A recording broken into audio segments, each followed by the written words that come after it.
इंदसदवंदियाणं तिहुवणहिदमधुरविसदवकाणम् अन्तातीदगुणाणं नमो जिनाणं जिदभवाणं। कुंदकुंदाचार्य भगवान की जय। गाथा नंबर 65 है। अत्ता कुणदिसभावं तत्थगदापोगला स्वभावेहिं गच्छन्ति कम्मभावम् अण्णन्नोगाहमवगाढा। मिळाली? 65 नंबर आहे।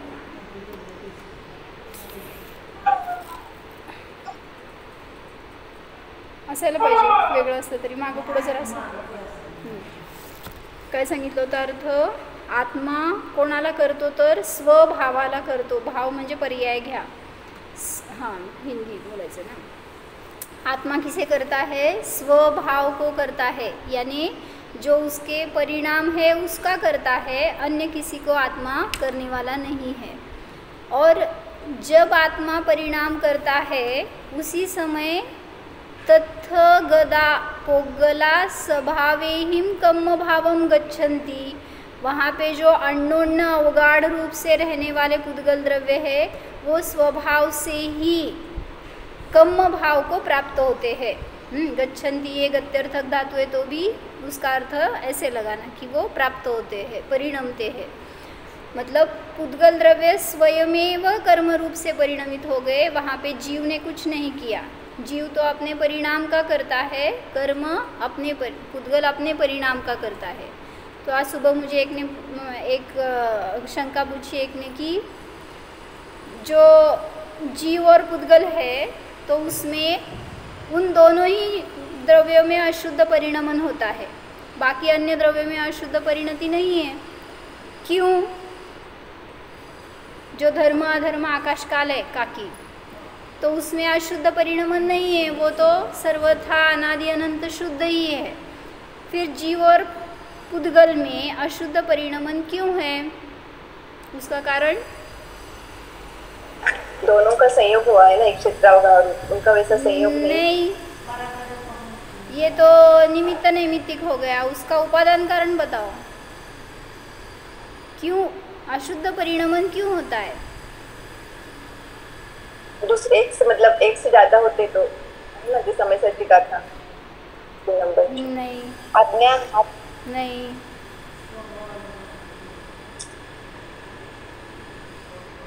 काय आहे? प्रश्न काय स्मिता?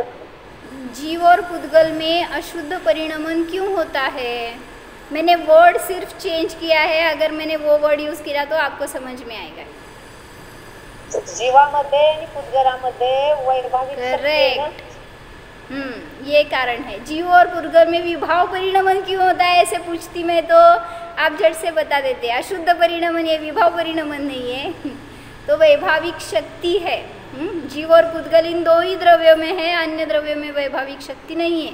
इस वजह से इन दोनों में ही अशुद्ध परिणति है, अन्य द्रव्यों में नहीं है। तो मुझे एक ने पूछा पुद्गल में अशुद्ध परिणमन क्या होता है?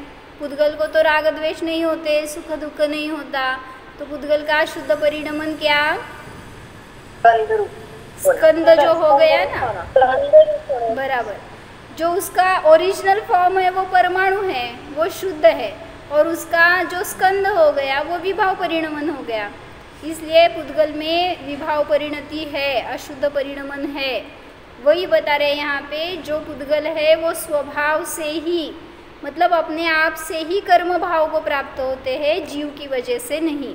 जीव का परिणमन जीव में है, पुद्गल का पुद्गल में है। तो हमने कल क्या देखा था? अमृतचंद्राचार्य की टीका देखी थी, जयसेनाचार्य की टीका देखते हैं आज।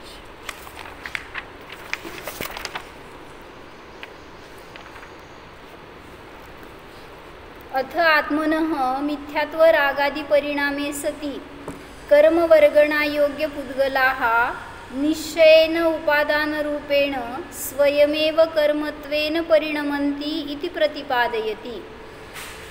अभी आत्मा का जो मिथ्यात्व रागादि परिणाम होता है, मिथ्यात्व रागादि परिणाम होते हुए कर्म वर्गणा योग्य पुद्गल निश्चय से उपादान कारण रूप से स्वयमेव कर्मत्व रूप से परिणमन करते हैं, ऐसा प्रतिपादन करते हैं। मतलब आत्मा का क्या है कारण, वहाँ पे मिथ्यात्व और राग आदि यानी दर्शन मोह और चारित्र मोह इसका सद्भाव होते हुए, मतलब जीव तो उस रूप से परिणमन कर रहा है दर्शन मोह और चारित्र मोह को निमित्त करके, वैसे परिणाम उसके कर्म मत लो, वहाँ पे जीव के वैसे परिणाम है। तो इस वजह से वहाँ पे जो पुद्गल है जो कर्म होने के योग्य है तो वो स्वयमेव कर्म रूप से परिणमित होते हैं। तो जीव स्वयं के परिणाम करता है और पुद्गल स्वयं के परिणमन करता है। आत्मा करोति, आत्मा करता है, कम करोति किसे करता है, स्वभावम राग द्वेष मोह सहितम परिणामम, स्वभाव यानी अनादि अनंत स्वभाव नहीं लेना है, तो स्वभाव यानी स्व का परिणमन, कौन सा, राग द्वेष मोह सहित परिणाम को आत्मा करता है। ननु राग द्वेष मोह रहितः निर्मल चित ज्योति सहितः च वीतराग आनंद रूपः स्वभाव परिणामः भण्यते। रागादि विभाव परिणामः कथम स्वभाव शब्देन उच्यते इति परिहारम आह। बंध प्रकरणवशात अशुद्ध निश्चयेन रागादि भाव परिणामः अपि स्वभावः भण्यते इति नास्ति दोषः। आपको क्वेश्चन नहीं आया, लेकिन यहाँ पे शंकाकार को क्वेश्चन आ गया। क्या पूछा है शंकाकार ने, ननु यानी शंकाकार पूछता आहे त्याच्यामध्ये आहे 1 2 3 गाथा पुढं बघा, 65च्या पुढच्या 1 2 3 गाथा बघा। आत्ता कुणदी स्टार्टिंग आहे, आत्ता कुणदी स्वभावम असं गाथेचं स्टार्टिंग असेल। किती नंबरची काढली आहे तुम्ही, त्याच्या पुढं जावा 1 2 3 गाथा, तसं हेडिंग बघा की गाथेचं, आत्ता कुणदी स्वभावम। हेडिंग म्हणजे गाथा बघा ती, आत्ता कुणदी स्वभावम अशी गाथा पाहिजे। काढा की पुढं अजून 1 2 गाथा, जयसेनाचार्यांचे प्रक्षिप्त असतात ना, हां तर बरोबर त्याची दुसरी लाईन आहे। ननु याने शंकाकार पूछता है राग द्वेष मोह रहित निर्मल चित ज्योति सहित वीतराग आनंद रूप स्वभाव परिणाम कहे जाते हैं। जीव का स्वभाव परिणाम क्या है, जो आनंद स्वभाव है उसको स्वभाव बोलो, वीतराग स्वभाव बोलो, तो ठीक है। रागादि विभाव परिणाम कथम स्वभाव शब्देन उच्यते, समझ में आया। रागादि विभाव परिणाम को कैसे स्वभाव बोलते हो आप, गाथा में उन्होंने बताया ना आत्मा स्वभाव को करता है, लेकिन वहाँ पे स्वभाव का अर्थ राग द्वेष परिणाम लिया है। तो शंकाकार पूछ रहा है कि राग द्वेष परिणाम ये स्वभाव नहीं है, तो स्वभाव का स्वभाव शब्द से ये विभाव परिणमन क्यों लिया। रागादि विभाव परिणाम कथम स्वभाव शब्देन उच्यते, ऐसा पूछा जाने पर इति परिहारम आह, उसका परिहार करते हैं आचार्य। बंध प्रकरणवशात अशुद्ध निश्चयेन रागादि भाव परिणामः अपि स्वभावः भण्यते।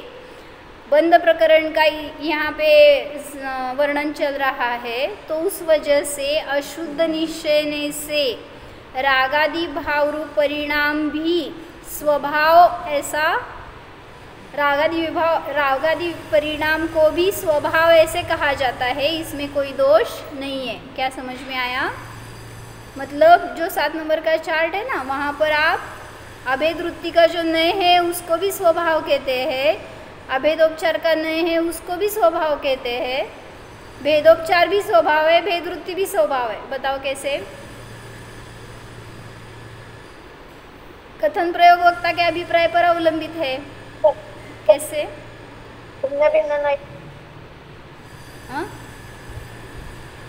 भिन्न भिन्न नयन से कहा स्वभाव हो, हाँ ना, स्वभाव क्यों कहा फिर वहाँ पे, शंकाकार ने पूछा ना यहाँ पे सिर्फ जो वीतराग आनंद रूप चित ज्योति है, राग मोह आदि रहित जो है उसको स्वभाव बोलो, राग द्वेष परिणाम को स्वभाव क्यों बोल रहे हो।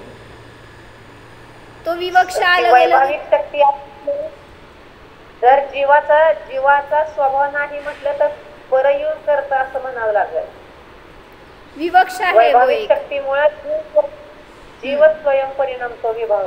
मतलब जीव के जो शाश्वत स्वभाव है उसको भी स्वभाव कहते हैं, और जो परिणमन है उसको भी कहीं स्वभाव कहते हैं, क्योंकि वो परद्रव्य के नहीं है, मेरे ही है। राग द्वेष परिणाम मेरे है, परद्रव्य के नहीं है, इसलिए स्वभाव बताया। तो कैसी विवक्षा कहाँ कैसी है वो समझ में लेना चाहिए। तो अभेदोपचार ने जो है वो भी स्वभाव बताता है। एक तो वो परम शुद्ध स्वभाव होगा, मतलब पर्याय में जो प्रकट हो गया है वो, या मतलब जो अरिहंत सिद्ध दशा है वो भी स्वभाव है। दूसरा अशुद्ध निश्चय से एक देश शुद्ध जो हमारी पर्याय प्रकट हो गई तो वो भी स्वभाव है बोलेंगे। जो क्रोधादि कषाय हो रहे हैं वो भी स्वभाव है ऐसे बोलेंगे। जहाँ पे आचार्य की जैसी विवक्षा है वैसा अर्थ लगा लेना चाहिए, उसमें कोई दोष नहीं है। क्या बताया? बंध का प्रकरण चल रहा है, तो रागादि जो भाव है वही बंध का कारण है। तो बंध किसे हो रहा है? जीव को हो रहा है। क्यों हो रहा है? जीव की ही वजह से हो रहा है, परद्रव्य की वजह से नहीं। तो इसलिए जो बंध होगा उसको जीव का परिणाम कारण है, तो वो स्वभाव है ऐसे बताया। समझ में आ रहा है? जरा मुझे टफ जा रहा है हिंदी में बताना। म्हणजे जीवाचे जे परिणाम आहेत ते सुद्धा स्वभावच म्हणले जाणार, परभाव नाही आहेत या अपेक्षेने। जरी ते विभाव आहेत तरी सुद्धा त्याला स्वभाव म्हणजे स्वतःचं, भाव म्हणजे परिणमन, भूभव। हां, तर भाव म्हणत असताना दोन प्रकारची भावशक्ती सांगतो ना आपण, एक पर्याय रूप आहे आणि एक द्रव्य रूप आहे। तो जो पर्याय रूप है वो भी भाव है और जो द्रव्य रूप है वो भी भाव है। तो ऐसे जो रागादि भाव है उसे भी कथनचित स्वभाव कहते हैं, उसमें कोई दोष नहीं है। किसी को कोई प्रॉब्लम हो तो पूछो।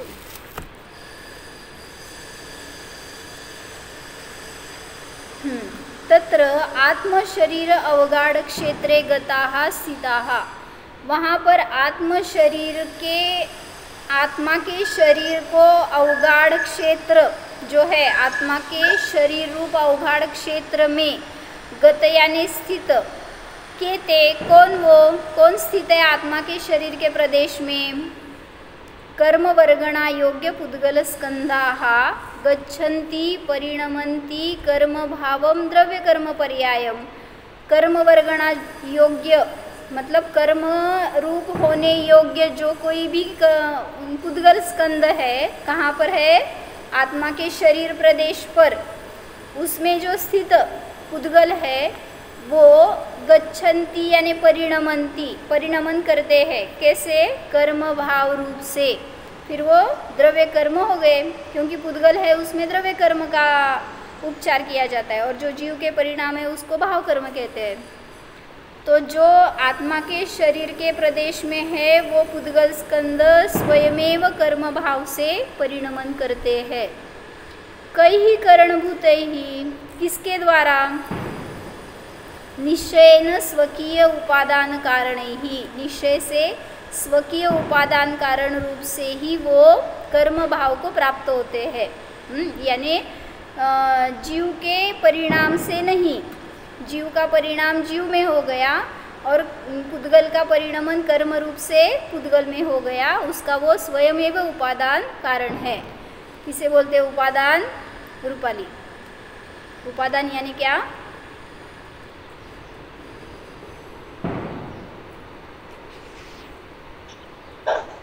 शक्ति, स्वयं की।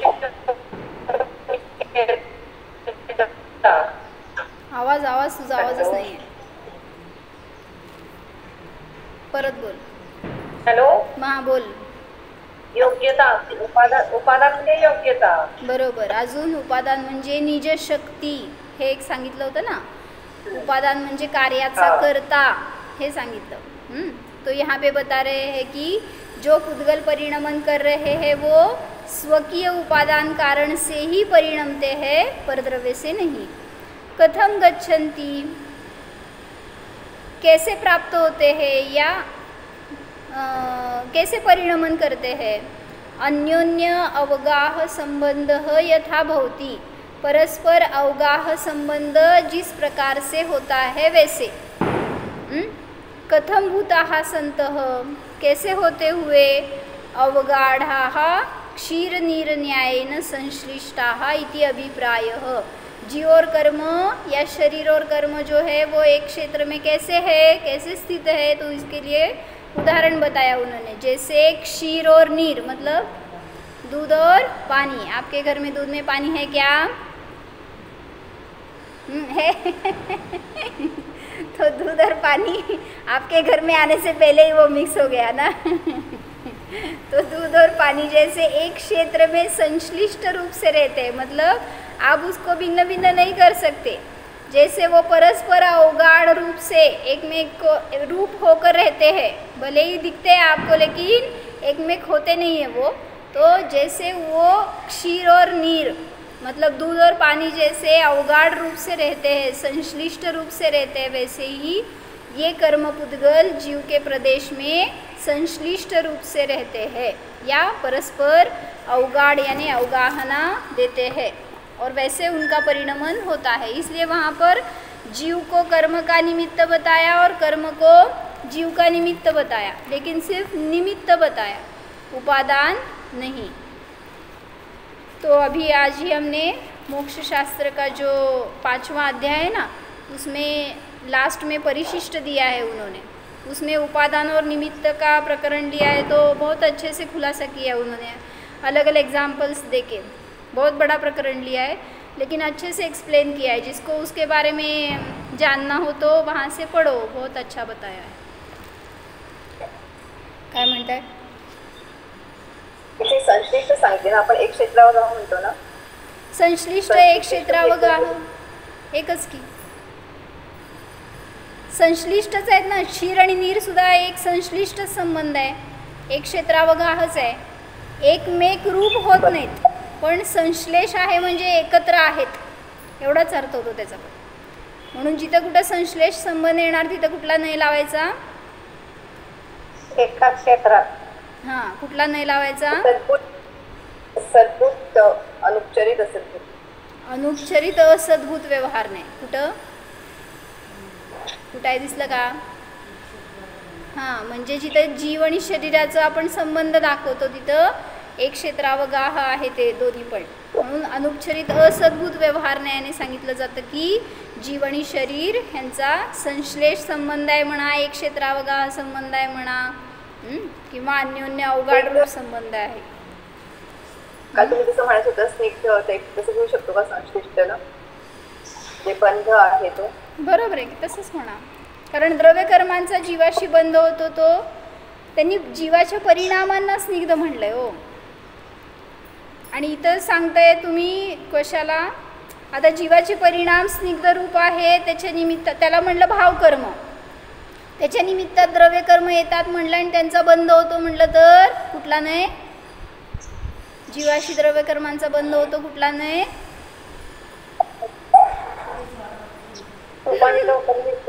असद्भूत अनुपचरित असद्भूत का कन्फ्यूज झाला का काय? अनुपचरित सद्भूत का? सद्भूत नाही, असद्भूत। द्रव्य कर्म म्हणजे पुद्गल आहे, पुद्गल द्रव्यच आहे ना, त्यामुळे पुन्हा ते दोन द्रव्यांमध्येच जाणार। द्रव्य कर्म म्हणा, नो कर्म म्हणा, शरीर म्हणा, इंद्रिय म्हणा, सगळ्याचा जीवाशी संबंध सांगताना तोच नाही लागणार, कुठला? अनुपचरित असद्भूत व्यवहार नाही, असद्भूत। तर काल आपण काय बघत होतो? बोला। मोक्ष मार्ग प्रकाशक मध्ये दुसऱ्या अधिकरणामध्ये जे आपण सांगतो रागादी भाव आहेत कसे ते, तर त्यांनी सांगितले की तथा मोहनीय कर्म के द्वारा जीव को अयथार्थ श्रद्धान्वित मिथ्यात्वभाव होता है, तथा क्रोध मान माया लोभादि कषाय होते हैं। ये यद्यपि जीव के अस्तित्वमय है, अस्तित्वमय शब्द म्हणजे स्वभाव वापरला आता इथं। क्रोध मान अपन जो मतलब राग द्वेष जीव से भिन्न नहीं है, जीव ही उनका करता है, जीव के परिणमन रूप ही वे कार्य है, तथापि उनका होना मोहनीय कर्म के निमित्त से ही है, कर्म निमित्त दूर होने पर उनका अभाव होता है। अस्तित्व में हा शब्द वापरला, म्हणजे शेवटी इकडं स्वभाव शब्द वापरले, तिकडं अस्तित्व वापरले. म्हणजे क्रोधादी होतात कुठं? जीवाच्याच मध्ये होणार आहेत, त्यामुळं ते जीवाचेच आहेत असं म्हटलं जाणार. मग त्याला स्वभाव म्हणा किंवा जीवरूप म्हणा, काय म्हणायचं असेल ते. जेव्हा परद्रव्य समोर आहे त्यावेळेस तिथं त्यालापासून तोडण्यासाठी सांगणार ते जीवच आहेत. क्रोध म्हणजे पण जीव आहे. पुद्गलाला क्रोध होत नाही, जीवाला क्रोध होतो ना तुम्हाला? तर नाही होत, हो म्हणते. म्हणजे जिथं क्रोध होतो तिथं आता ही एक भाषा झाली बरं का. आणि अध्यात्म भाषेमध्ये पुढे जाऊन सांगणार जो जो क्रोधी होतो ना तो जीव नाहीच. क्रोधामध्ये क्रोध आहे, उपयोगामध्ये उपयोग आहे. मग तुम्ही काय झाला हो? निर्जीव झालं. जेव्हा आपण क्रोध करतो तेव्हा जीव झालो. मग स्वतःला जड म्हणून घ्यायचं जेव्हा आपण असं रागीत द्वेषी होतो त्यावेळेस. म्हणजे ते परिणाम आपले नसताना आपण त्याला आपल्यामध्ये उत्पन्न करतो, त्या रूपाने परिणमन करतो, त्यामुळं जीव राहिलो नाही. क्या बताया? जो ये विभाव परिणमन है, जब ये उत्पन्न होते हैं तो जीव नहीं रहता, उसमें से जीव निकल जाता है. जो ये क्योंकि स्वभाव रूप नहीं रहा वो, इस वजह से. काय म्हणताय का?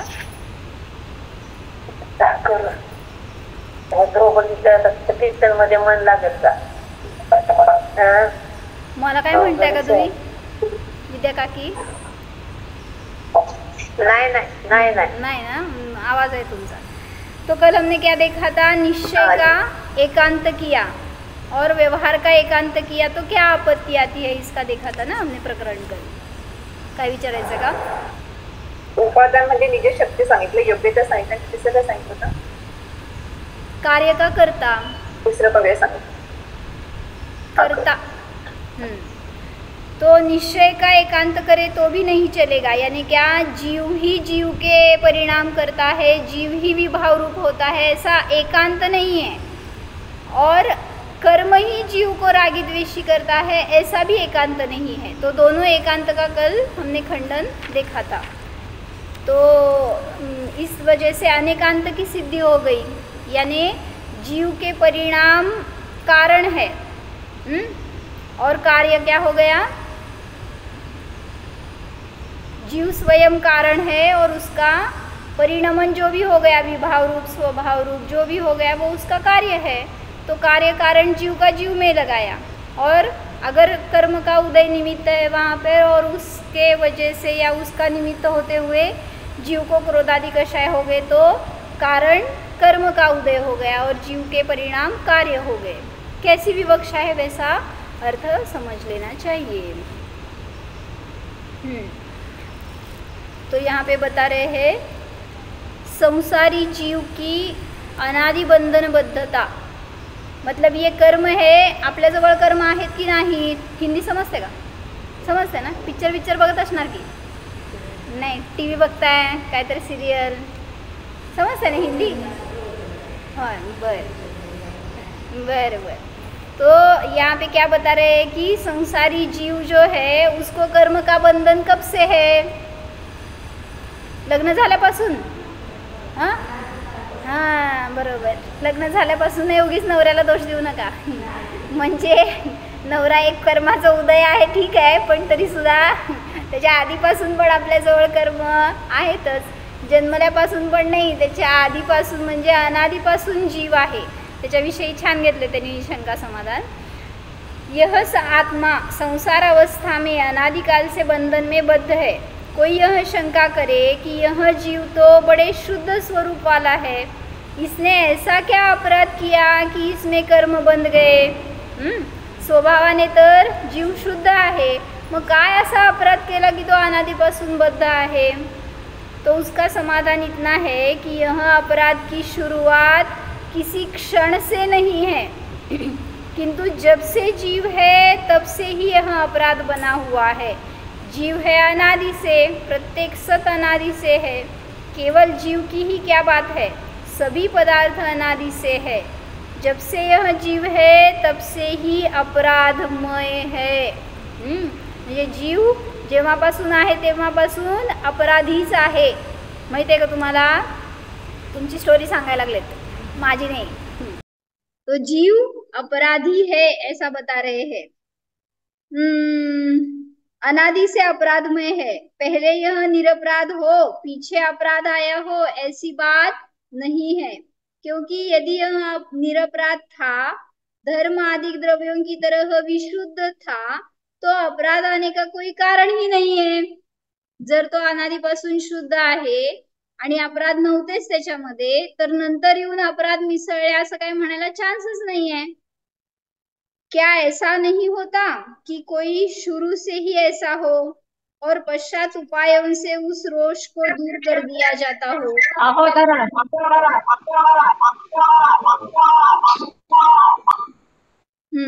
तो बता रहे हैं कि यह जीव अनादि से ही अपराधी है, तो उसके लिए दृष्टांत बता रहे हैं।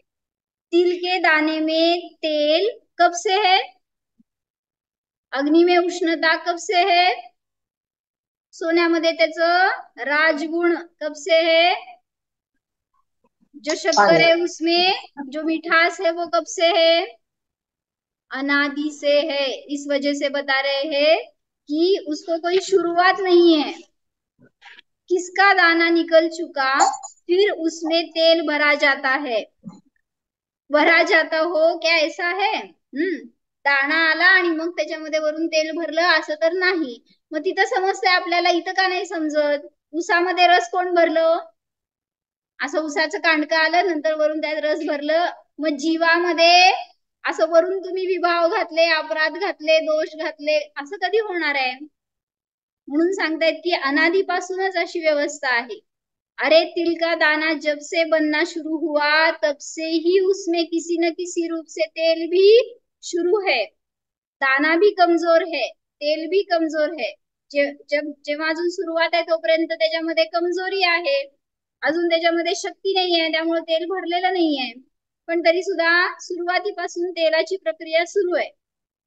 जब वह दाना पुष्ट होता है तब वह तेल भी पुष्ट होता है। तिल में तेल कब से है? जब से तिल है, और उस तिल से तेल जब निकाला गया तो तेल अलग हो गया, तिल अलग हो गया। बराबर है? उदाहरण बहुत अच्छा बता रहे हैं।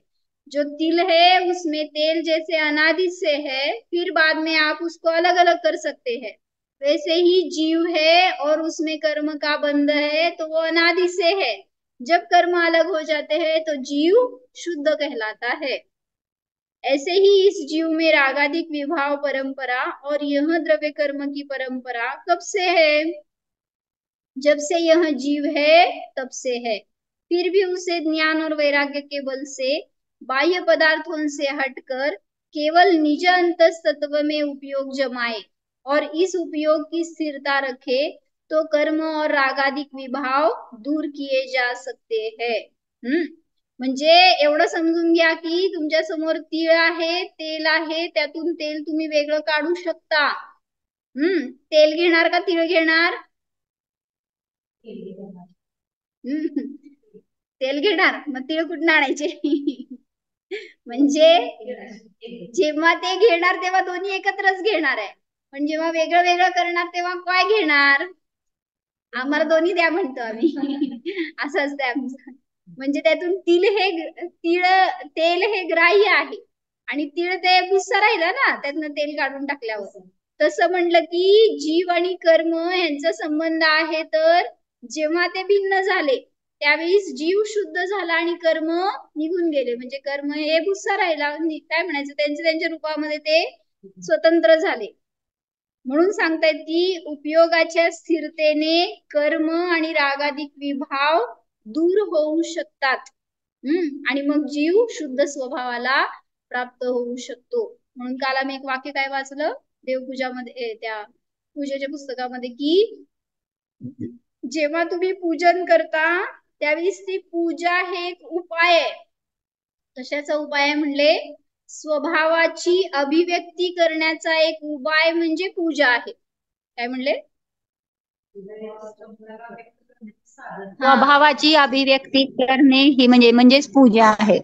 म्हणजे जेव्हा तुम्ही भगवंतांचं दर्शन करताय, त्यांच्या समोर बसलाय, त्यावेळेस त्यांच्या समान मी आहे हे जाणतोय, त्यावेळेस त्यांच्यामुळे आपली अभिव्यक्ती झाली पर्यायामध्ये। म्हणून सांगतायत की स्वभावाला व्यक्त करण्याचं ते एक साधन आहे, पूजा हे एक. मग पूजा म्हणा, दर्शन म्हणा. आणि अजून एक वाक्य काय सांगितलं होतं आम्हाचं, जोपर्यंत दर्शन करतो तोपर्यंत दर्शन करू शकत नाही. काय हो? हाँ, काय समजलं? जब तक दर्शन कर रहे हो तब तक दर्शन नहीं होगा. क्या बताओ अर्थ? म्हणजे जोपर्यंत बाहेर दृष्टी आहे तोपर्यंत निज दर्शन होणार नाही, जिन दर्शन करत राहिलं. हाँ, फिर आप ही बताते हैं ना, जिन दर्शन ही निज दर्शन का साधन है, और यहाँ बता रहे हैं जिन दर्शन करेंगे तो निज दर्शन नहीं होगा. आप जो भी बोलेंगे हम सुनते जाएंगे क्या?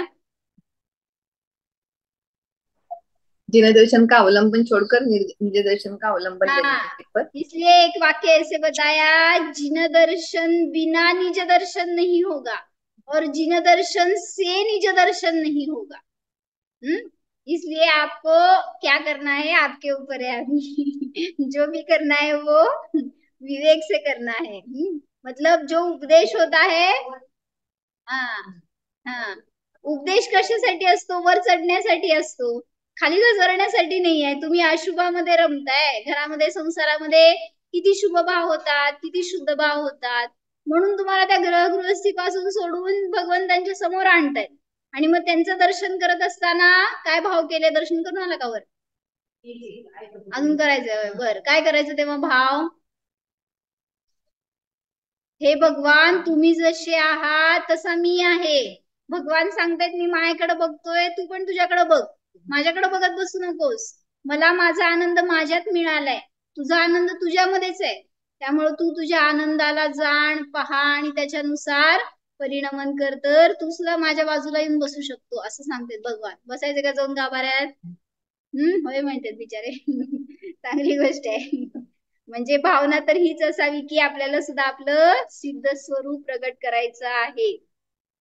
यह जीव अनादि से बंधन में बद्ध है, इसका कारण यह है कि यह अपने अस्तित्व का, चैतन्य स्वभाव का त्यागी हो रहा है उपयोग द्वारा. जीव अपने स्वभाव को कभी त्याग नहीं सकता. प्रत्येक पदार्थ का स्वभाव पदार्थ में शाश्वत होता है. जब ज्ञान में नहीं है कि मेरा स्वरूप चैतन्य मात्र है, तब तो इसका त्याग हुआ ही समझ लो.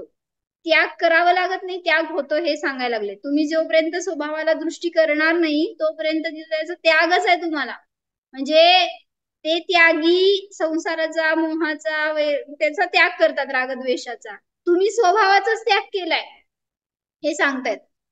म्हणून सांगतायत जोपर्यंत स्वभावाला घेणार नाही पर्यायामध्ये तोपर्यंत तुम्ही त्याचे त्यागी आहात.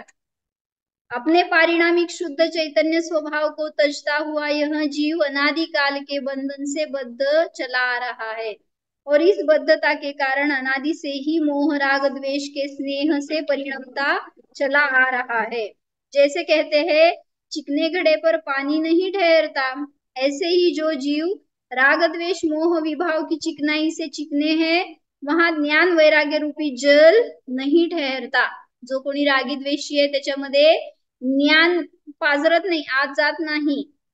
यह जीव ऐसे ही मलिन भावों से परिणमता चला आ रहा है. वह जब और जिस समय मोह राग रूप परिणमन करता है, परिणामों को रचता है, तब उस समय में परिणामों को निमित्त मात्र करके जीव प्रदेशों में परस्पर अवगाह रूप का प्रवेश करके अपनी ही प्रकृति से यह पुद्गल कर्म रूपता को प्राप्त हो जाता है. तिथे असणारे कर्म स्वयमेव कर्म रूपाला प्राप्त होतात, पुद्गल. निमित्त नैमित्तिक संबंध और समग्र वस्तुओं के परिणमन की स्वतंत्रता, इन दोनों का यथार्थ परिज्ञान जो करे वही तत्व का मर्मज्ञ है. किसी एक पक्ष के एकांत को ही माने, दूसरी दृष्टि के विषय का निषेध करे, तो वहां मर्म नाही पाया जा सकता. म्हणून कर्माला सुद्धा माना, कर्माचं सुद्धा त्याच्यामध्ये कार्य आहे आणि जीवाचा सुद्धा रोल आहे. असं नाही की सर्वथा कर्माने तुम्हाला बांधलंय आणि असं नाही की कर्माचं काही तिथे निमित्तच नाहीये, असं नाही. म्हणून निश्चय आणि व्यवहाराचं जिथं सांगड असेल, जिथं संबंध असेल, तिथंच अनेकांत टिकणार. आणि असंच वस्तूचं स्वरूप आहे. हे समजलं तर आपल्याला त्या कर्मबंधातून कसं बाहेर पडायचं ह्याचा मार्ग मिळेल. म्हणून सगळी जिनवाणी समजून स्वतःच्या स्वभावाला विषय करून जाणार, तर आपल्याला यथार्थ ज्ञान होणार. हो, जाणार. अशुद्ध परिणामाने रहित शुद्ध स्वभाव जाणा. विभाव परिणाम करणे हे माझे स्वरूप नाहीच. मी तर सिद्ध समान शुद्ध आहे, निर्विकार आहे.